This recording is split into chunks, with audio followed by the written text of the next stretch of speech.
At 4 a.m., my stepson emptied my savings account. By noon, $47,000 was gone. My husband said, "You probably just forgot about some transactions." Stop making everything about him. I didn't argue. I didn't need to. Because I had the bank alert screenshots right there on my phone. And when my husband finally saw the truth, he couldn't even look at his own son. Thank you for being here. Comment what time you're watching and where you're from. If you were in my shoes, would you stay silent and gather proof, or confront immediately? Let me know below. Quick note: this story includes dramatized elements for entertainment purposes, but the lesson about family, trust, and boundaries is absolutely real. Something was wrong. I felt it before I even opened my eyes that Tuesday morning in late February. My phone had buzzed 3 times during the night. I'd ignored it, thinking it was spam. Charlotte winters are mild, but that morning felt cold in a way that had nothing to do with the weather. I reached for my phone on the nightstand. 6:47 a.m. 3 notifications from my bank. I squinted at the screen, still half asleep, then sat straight up in bed. Alert: wire transfer of $15,000 from account ending in 4,472. Alert: wire transfer of $15,000 from account ending in 4,472. Alert: wire transfer of $17,000 from account ending in 4,472. My heart stopped. That was my personal savings account, the one I'd built over 32 years of teaching elementary school. My retirement cushion, my security, our $40 gone. I opened the banking app with shaking hands, logged in, stared at the balance. Sembai Sashar Mei Yuan Shiba Mei Fin. 3 days ago, that number had been $47,342.18. I couldn't breathe. My chest felt tight, my vision narrowing. Someone had accessed my account. Someone had stolen everything I'd saved for decades. My husband Richard stirred beside me. "Everything okay?" I couldn't answer. Just handed him the phone. He looked at it, squinted, looked again. What am I seeing? Someone drained my savings. All of it. $47,000. That's impossible. He sat up, took the phone from me, scrolled through the alerts. There has to be a mistake. Banks make errors all the time. Wire transfers, Richard. 3 of them. At 3 a.m., 3:15 a.m., and 3:42 a.m. His face changed. Just slightly. A flicker of something I couldn't quite read. Then, it was gone. "We'll call the bank when they open. It's probably fraud. They'll reverse it." But the way he said it, the way his eyes shifted away from mine for just a second, something in my gut twisted. I knew. I didn't want to know, but I knew. "Where's Derek?" I asked quietly. Richard's jaw tightened. "What does Derek have to do with this?" "I'm just asking where your son is. He's in his room, I assume. Why would you immediately jump to blaming him?" I hadn't blamed anyone. I just asked a question, but Richard's defensive response told me everything. I didn't say anything about blame. "You didn't have to. It's always there, isn't it? This suspicion you have about my son." I got out of bed, put on my robe, walked down the hall to Derek's room on the first floor. The door was closed. I knocked. No answer. Knocked again. "Derek?" Nothing. I opened the door. Empty bed. Sheets rumpled. Closet door open. Several gaps where clothes should have been. My phone was still in Richard's hand, but I had my iPad in the kitchen. I went downstairs, opened the banking app there, and pulled up the transaction details. Wire transfers to an account at a different bank. I didn't recognize the account number, but I could see the name on the receiving account. Derek Mitchell, my stepson's name. Right there in black and white. I screenshot everything. The alerts, the transaction details, the account name, saved them all. When I walked back upstairs, Richard was in the shower. I sat on the edge of the bed, waiting. My hands had stopped shaking. Something colder had taken over. Something still and patient. Richard came out of the bathroom, towel around his waist, already talking. I called the bank. "They're going to investigate. Said it could take up to 10 business days. They're not going to reverse it." "Why would you say that?" "Because the money went to Derek's account." His name is on the wire transfer. Richard went very still. Water dripped from his hair onto the carpet. He didn't move to wipe it. That's not possible. I held up my iPad, showed him the screenshot. Derek Mitchell. That's the recipient name on all 3 transfers. There has to be another Derek Mitchell. It's not an uncommon name. At the same bank where he has his checking account? You don't know where he banks. I do, actually. I helped him set up that account 2 years ago when he moved in with us. Remember? You asked me to co-sign because his credit was too bad. Richard's face drained of color. He sat down heavily on the bed, still dripping, staring at nothing. He wouldn't do this. His room is empty, Richard. Half his clothes are gone. He's probably at work. At 7 inches the morning, when his shift doesn't start until 2? Maybe he went to the gym. With suitcases worth of clothes? Richard's hands were shaking now. He got up, walked down the hall, opened Derek's door. I heard him standing there, breathing heavily. Then he came back. There has to be an explanation. Call him. What? Call your son. Ask him where he is. Richard picked up his phone, dialed, put it on speaker. 1 ring, 2 rings, 3 rings. The number you have reached is not in service. He tried again. Same message. He changed his number. My voice came out flat. Sometime between 3:42 a.m., when the last transfer went through, and now. Richard sat down again. He looked old suddenly, old and confused and broken. $47,000. His voice was barely a whisper. That was your retirement money. Yes. He knew that. Yes. I don't understand. We gave him everything, paid off his credit cards twice, bought him a car, let him live here rent-free for 2 years. I know. Why would he do this? I didn't have an answer. Or rather, I had several, but none that Richard was ready to hear. The next few hours were a blur. Phone calls to the bank, to the police, to a fraud specialist who told us what I already suspected. Because the money was transferred to an account bearing our household member's name, and because Derek had legitimate access to the house where he could have obtained my banking information, the bank considered this a family matter rather than traditional fraud. They weren't going to reverse it. They weren't going to investigate. They suggested we work it out amongst ourselves or pursue civil action. Civil action. Against a 28-year-old with no assets, no real job, and a history of disappearing when things got hard. I sat at the kitchen table that afternoon, staring at my iPad. $342.18. 32 years of teaching 2nd grade. 32 years of parent conferences and lesson plans and decorating bulletin boards and wiping runny noses. 32 years of saving every extra penny, living below my means, planning for a comfortable retirement. Gone in 42 minutes. Richard paced the kitchen. He'd called Derek's friends, his ex-wife, his brother. No one had heard from him. Or if they had, they weren't saying. Maybe he's in trouble, Richard said. Maybe someone forced him to do this. Maybe he owes money to dangerous people. I didn't respond. You don't know what kind of pressure he might have been under. He's always been easily influenced. Still nothing from me. Say something. Richard's voice rose. You're just sitting there like a statue. Don't you have any feelings about this? What would you like me to feel? I don't know. Anger? Sadness? Something? I'm past anger, Richard. I'm past sadness. I'm at the part where I need to figure out what happens next. We'll find him. We'll get the money back. No, we won't. You don't know that. I know Derek. I've known him for 4 years. The credit card debt that magically reappeared after you paid it off, the car he totaled 3 months after you bought it, the job he lost because he couldn't get along with his manager. I've seen who he is. You've just refused to look. Richard's face hardened. That's not fair. Fair? I stood up. Fair is what I was trying to be for 4 years. Fair is letting him stay here rent-free.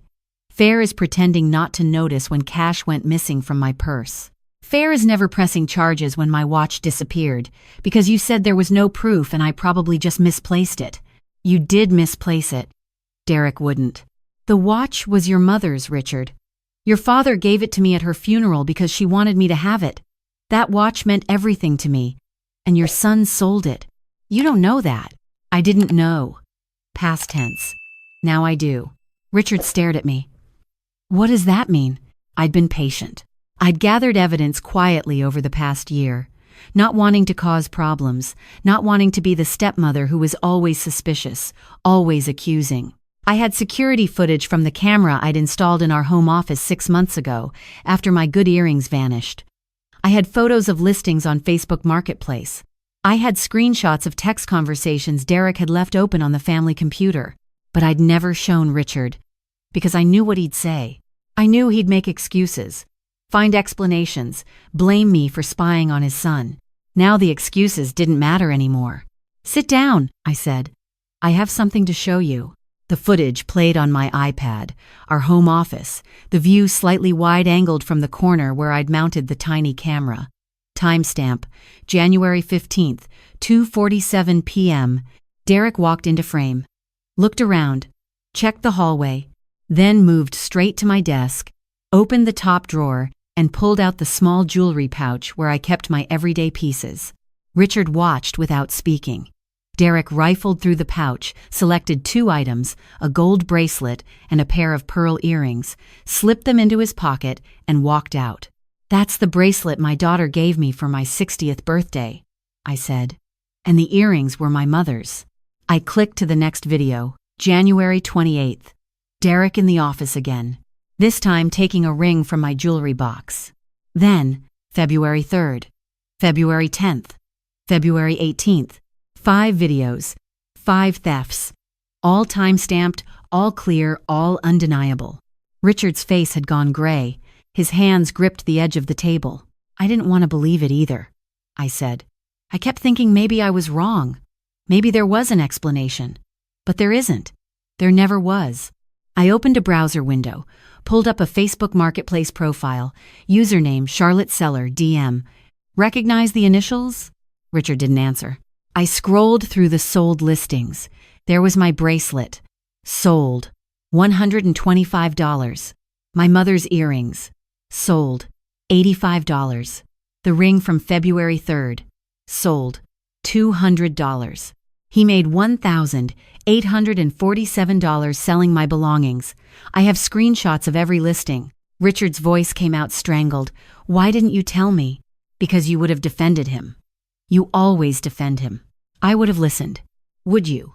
When I mentioned money missing from my wallet, what did you say?" He was silent. "You said I probably miscounted. When I asked about the scratch on your truck after Derek borrowed it, what did you say?" Still silent. "You said scratches happen, it could have been anyone. When your mother's watch disappeared, what did you say?" Richard's voice was barely audible. "That you probably put it somewhere and forgot." "Right. So why would I have told you about this? You'd already decided I was the paranoid stepmother who couldn't accept your son. Nothing I said was going to change that." I closed the browser. "Set the iPad aside. The watch, your mother's watch. I found it on eBay 8 months ago. A seller in Charlotte. Price, $350. I screenshot everything. I have the listing, the seller's username, the shipping history that traced back to Derek's email address." Richard put his head in his hands. His shoulders started to shake. Part of me wanted to comfort him. Part of me wanted to say it would be okay, that we'd figure this out, that the important thing was we still had each other. But I'd been the one comforting him about Derek for 4 years. 4 years of excuses, explanations, and second chances. 4 years of watching my belongings disappear while Richard insisted his son would never steal. I was done comforting. "I want him out of our lives, Richard. No more bailouts. No more chances. No more pretending this is normal." Richard lifted his head. His eyes were red. "He's my son. He's also a thief who stole $47,000 from your wife. At some point, you have to choose." "You're asking me to choose between my son and my wife?" "No. I'm asking you to choose between enabling a criminal and building an honest life." Derek made his choice at 3 a.m. this morning. Now you have to make yours." Richard didn't answer. I didn't expect him to. Not yet. I stood up, gathered my evidence, and walked out of the kitchen. "Where are you going?" "To file a police report." I probably should have done it years ago. The detective was a woman about my age, sympathetic but realistic. "Family theft cases are hard," she said. "Prosecutors don't like to take them." Juries feel uncomfortable convicting someone for stealing from relatives. So he just gets away with it? I didn't say that. I'm saying it's going to be an uphill battle. But you have evidence. Good evidence. The security footage, the online listings, the bank records. That helps. She filed the report, gave me a case number, told me she'd be in touch. I drove home through Charlotte's quiet streets, past the neighborhoods we'd walked through when Richard and I were first dating, past the restaurant where he'd proposed, past the church where we'd married 4 years ago with Derek standing as his best man. I'd been so hopeful then. A widow at 58, finding love again. Richard was kind, thoughtful, generous. His son had seemed troubled but harmless, a young man who'd had a rough start and just needed stability. I'd tried to be that stability, welcomed him into our home, treated him like family, defended him to my own daughter when she expressed concerns. Mom, something's off about him, the way he looks at your things. I dismissed her, told her she was being judgmental, told her Derek just needed time to adjust. Now $47,000 was gone, and my daughter wasn't answering my calls because she was tired of saying I told you so. I sat in the driveway for 10 minutes before going inside. The house felt different now, tainted. Every room held a memory of Derek's presence, his careful performances of being a loving stepson, his "I really appreciate everything you do for us, Margaret," while he methodically stole from me. Richard was in the kitchen where I'd left him. He hadn't moved. I filed the report, I said. He nodded slowly. I called a locksmith too. He's coming tomorrow to change all the locks and install a new security system. Another nod. And I'm moving my remaining money to a new bank. New account numbers, new passwords, everything. Okay. I sat down across from him. Richard, look at me. He raised his eyes. They looked hollow. I love you. I married you because I wanted to spend my life with you. But I can't do this anymore. The enabling, the excuses, the pretending not to see what's right in front of us. If we're going to have a marriage, things have to change. I know. His voice was barely there. I know. Do you? I've known for a while. I just couldn't. He trailed off, shook his head. He's my son, my only child. His mother and I divorced when he was 12, and I always felt like I failed him. Like if I'd been there more, been better, he wouldn't have turned out like this. That's not your fault, isn't it? I taught him that there were no consequences. Every time he made a mistake, I fixed it. Every time he got in trouble, I bailed him out. I thought I was being a good father. I thought I was showing him love.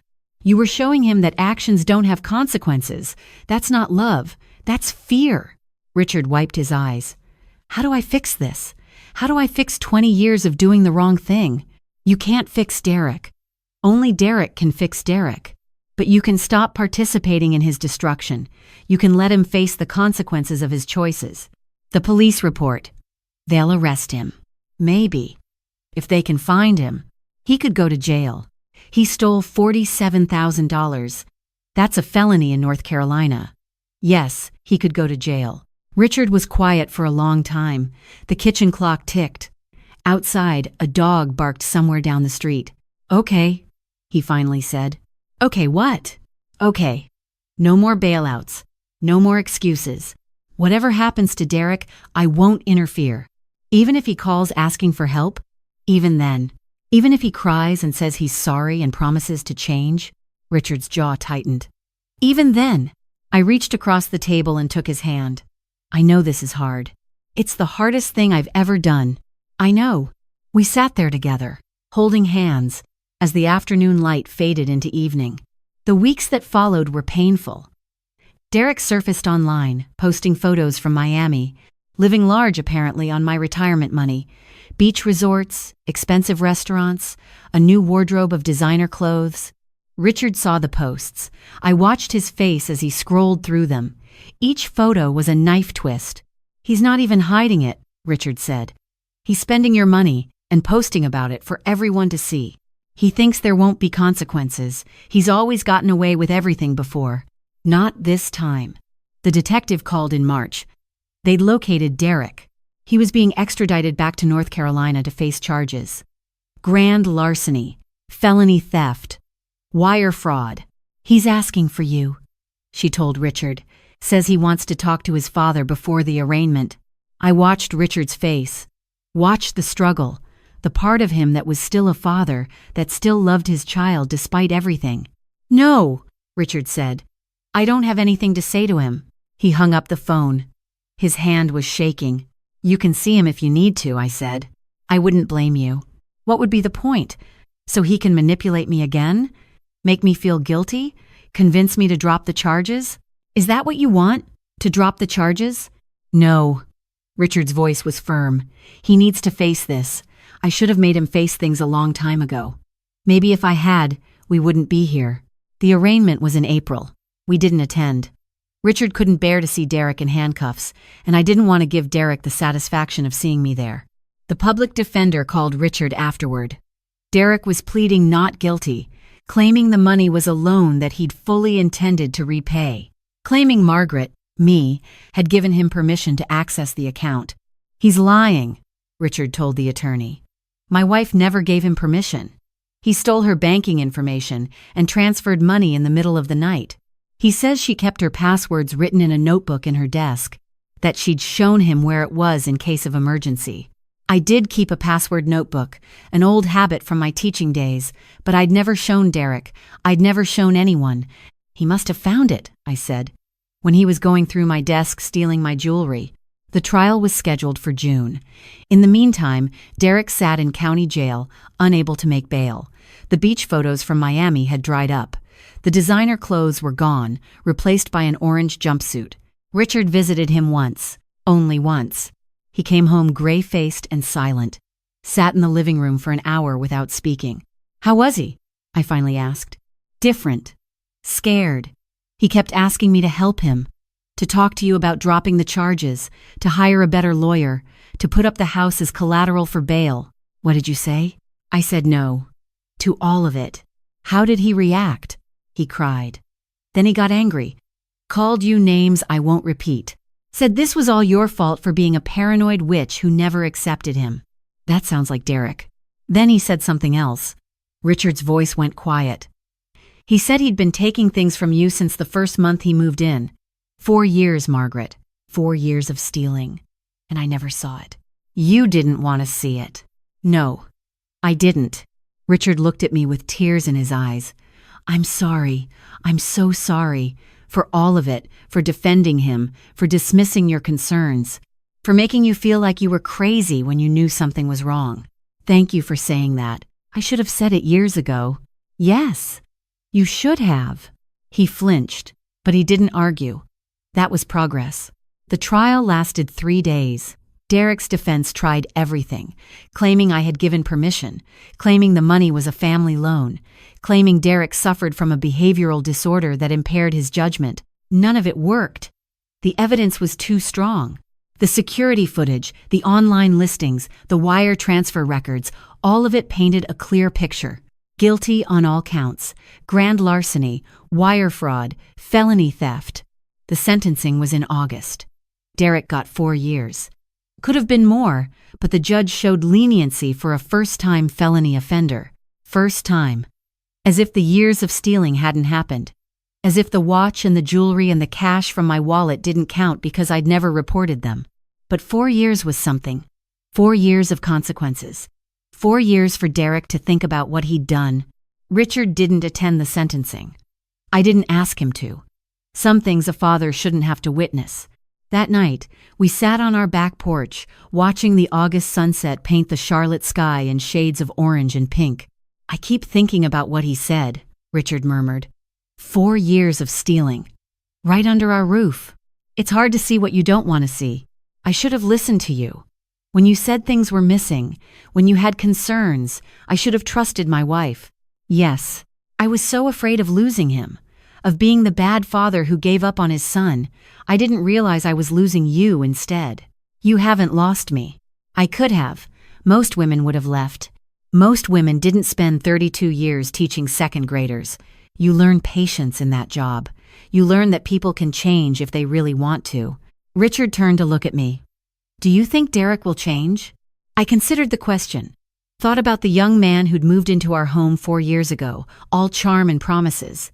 Thought about the person he'd become, stealing from his own family, posting vacation photos with stolen money, lying to the court without a shred of remorse. I don't know, I said honestly. That's up to him. What if he doesn't? What if he gets out in 4 years and he's exactly the same? Then he'll face consequences again and again until he either changes or spends his life cycling through the system. Either way, it's his choice, not ours. Richard nodded slowly. Tough love. Real love. The kind that holds boundaries even when it hurts. We sat in silence as the sun disappeared below the horizon. Fireflies began to flicker in the garden.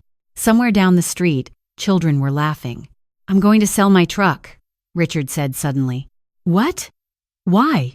It's worth about $25,000. It won't replace everything he took, but it's a start. I want to pay back what I can. Richard, you don't have to. Yes, I do. He's my son. His debt is my debt. I should have stopped him years ago. The least I can do now is help repair the damage. I squeezed his hand. We'll figure it out together. It's been 18 months since the trial. Derek is still in prison. He'll be eligible for parole next year. Richard gets letters sometimes, mostly requests for money. He doesn't respond. The $47,000 is gone forever. No amount of restitution will bring it back. I've made peace with that. Started rebuilding, picked up some tutoring work, cut back on expenses. My daughter helped me set up a small investment account. Life isn't what I planned. My retirement looks different now, but I have a marriage built on honesty instead of denial. I have a husband who finally sees the truth.